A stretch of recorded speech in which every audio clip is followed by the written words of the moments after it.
The fluorescent lights of the diner flickered like a heartbeat, casting a sickly glow over the checkered floor. 17-year-old Amara Johnson sat alone in a cracked vinyl booth, her hands wrapped around a chipped mug of coffee that had gone cold an hour ago. Her worn denim overalls smelled faintly of hay and engine oil, a reminder of the farm she'd been working since dawn.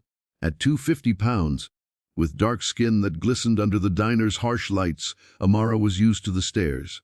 But tonight, the stares weren't just curious, they were cruel. A group of 4 teens, all sharp edges and sneers, lounged at the counter, their laughter slicing through the quiet like a switchblade. Amara kept her eyes down, but her heart pounded. She knew what was coming. Hey, if you're new here, hit that subscribe button and join our storytelling family. We've got a wild ride ahead. The diner, a greasy spoon called Rusty's on the outskirts of Willow Creek, Nebraska, was the kind of place where time seemed to stick like syrup on the tables. It was 9:47 p.m., and the only other souls in the place were a tired waitress named Darlene and a trucker nursing a plate of fries in the corner. Amara had come here to escape the farm for a few hours, to sketch in her notebook and dream of a life beyond the endless rows of corn. But the group at the counter, led by a wary kid named Tyler, whose leather jacket was 2 sizes too big for his ego, had other plans. They'd been watching her since she walked in, their whispers growing louder, their laughs sharper. "Look at her," Tyler muttered, loud enough for Amara to hear, "taking up a whole booth like she owns the place." His friends snickered, their eyes glinting with the kind of malice that thrives in small towns where boredom breeds cruelty. Amara's fingers tightened around her pencil, her sketch of a soaring eagle smudging under her grip.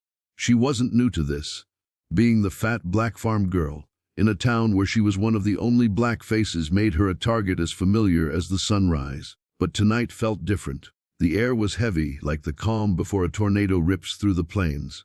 Tyler slid off his stool, his boots scuffing the floor as he sauntered toward her booth.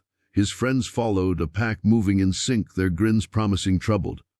Amara's stomach churned, but she kept her face blank, her eyes fixed on her notebook. She'd learned long ago that reacting only made it worse. "Hey, cowgirl," Tyler said, leaning over her table, his breath sour with cheap soda. "You lost. This ain't no barn." His friends burst into laughter.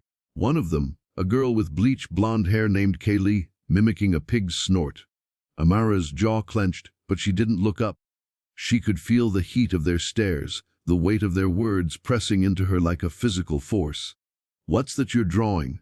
Tyler snatched her notebook before she could stop him, flipping through the pages with mock curiosity. "Oh, wow. You think you're some kind of artist. This is trash." He tore out the eagle sketch, crumpling it into a ball and tossing it onto her plate of untouched fries. The diner went quiet. Darlene froze behind the counter, her rag hovering over a spot she'd been wiping for 10 minutes.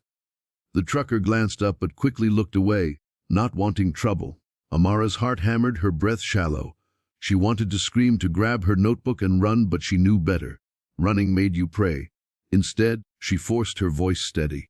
"Give it back," she said, her eyes meeting Tyler's for the first time. They were green, cold, and empty like a snaky's. He smirked, dangling the notebook just out of reach. "Make me," he said, and his friends howled. What Tyler and his crew didn't know, what nobody in Willow Creek knew, was that Amara wasn't just the quiet farm girl they saw. Her father, Marcus Johnson, wasn't just the man who ran the struggling 40-acre farm on the edge of town. Marcus was a ghost, a shadow from a past life that nobody in this dusty nowhere town could have imagined. 20 years ago, he'd been a Marine Force recon sniper, a man who'd slipped through jungles and deserts, taking out targets with a precision that earned him whispers of Ruthless among his unit. He'd left that life behind for Amara and her late mother, trading his rifle for a tractor, his medals for coluses.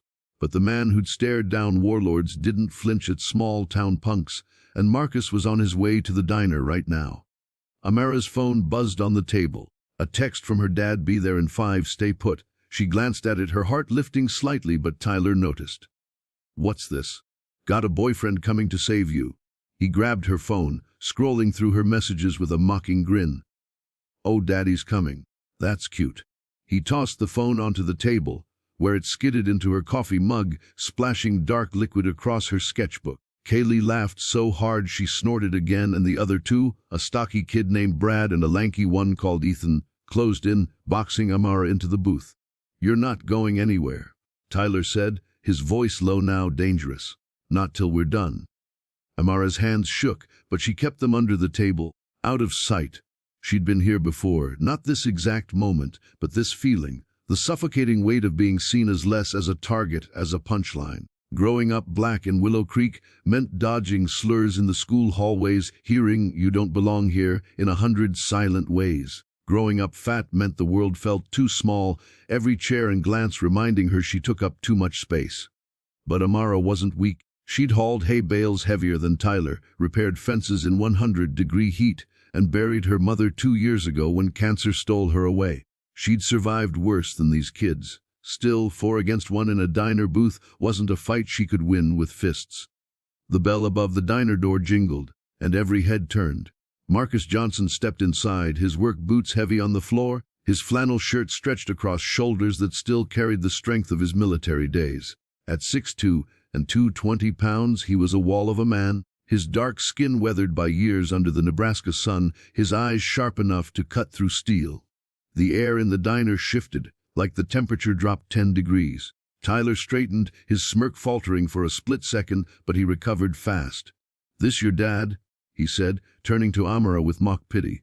"What's he gonna do, ground me?" Marcus didn't speak at first. He crossed the diner in 5 long strides, his eyes scanning the scene, his daughter's tense shoulders, the crumpled sketch on the table, the coffee staining her notebook, the 4 kids circling her like vultures. Darlene started to say something, but Marcus raised a hand, silencing her without breaking his gaze. "Amara," he said, his voice low, steady, like the rumble of a distant storm. "You okay?" She nodded, barely, her eyes flicking between her father and Tyler. Marcus's jaw tightened, a muscle twitching in his cheek. He turned to Tyler, who was still holding Amara's notebook like a trophy. "Put it down," Marcus said. Not a request, Tyler laughed, but it was thinner now, less sure. "Or what, old man? You gonna cry about it?" His friends chuckled, but their eyes darted to Marcus, sizing him up. They saw a farmer, a middle-aged guy in dusty boots. They didn't see the man who'd once held his breath for 3 minutes to steady a sniper scope, who'd carried wounded teammates through gunfire, who'd learned to break a man's arm in 2 places before they could blink. Marcus took a step closer, his presence filling the space like a gathering storm. "Last chance," he said, his voice so calm it was almost terrifying. Tyler hesitated, then tossed the notebook onto the table with a scoff. "Whatever, man. We were just having fun." He turned to his friends, jerking his head toward the door. "Let's go." But Marcus didn't move. He stood between them and the exit, his eyes locked on Tyler's. "Fun," he repeated, the word sharp enough to draw blood. "You think this is fun?" He gestured to Amara, to the mess on the table, to the fear she was trying so hard to hide. "You think picking on my daughter is a game?"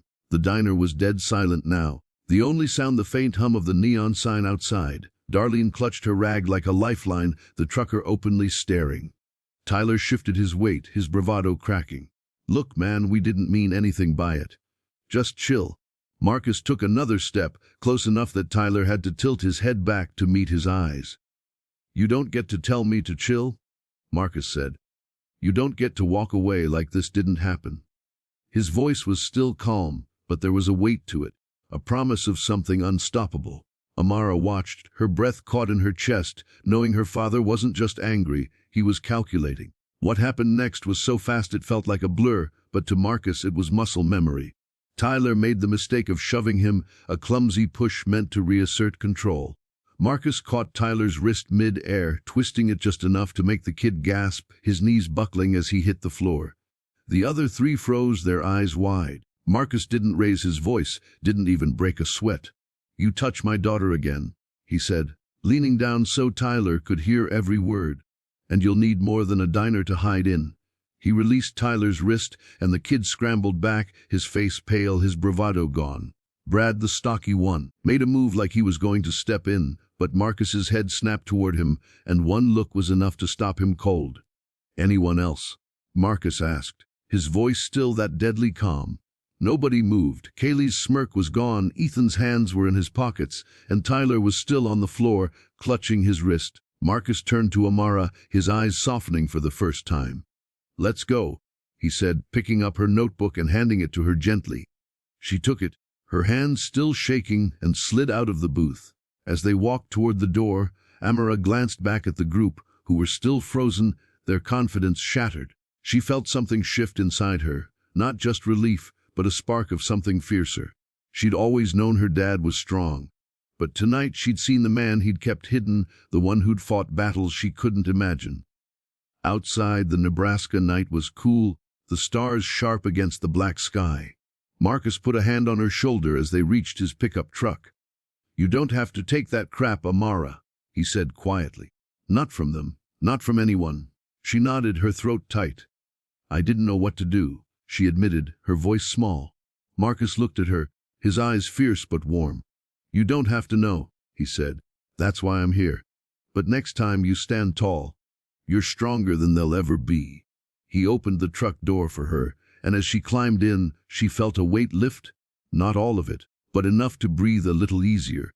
The drive home was quiet, the hum of the engine mixing with the distant howl of a coyote. Amara clutched her notebook, the pages still damp but salvageable. She thought about her eagle sketch, about the way it soared in her mind, free and untouchable.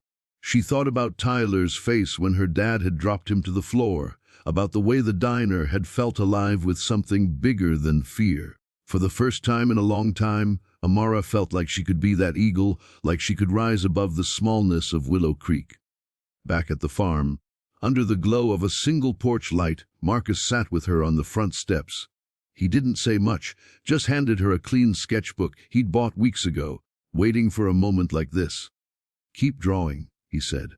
"The world's bigger than this town." Amara opened the book, her fingers tracing the blank pages, and for the first time that night she smiled. The next day, word spread through Willow Creek like wildfire.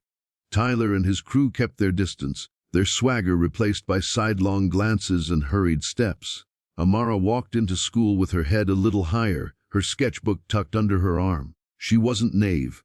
She knew the whispers and stares wouldn't stop overnight. But she also knew she wasn't alone. Her dad's shadow loomed larger than any bullies, and that was enough. As the sun set over the cornfields, painting the sky in shades of fire and gold, Amara sat at her desk, sketching a new eagle. This one rising from a storm, its wings cutting through the clouds. She didn't know what the future held, but she knew one thing. She was done hiding. And somewhere out there, in the quiet of the Nebraska night, Marcus Johnson stood watch. A father who'd trade his peace for her strength in a heartbeat. Hey, thanks for sticking with Amara and Marcus's story all the way to the end. I'd love to hear from you. Drop a comment and let me know from which part of the country are you watching this video. Your response helps keep these stories coming. So let's get those comments rolling.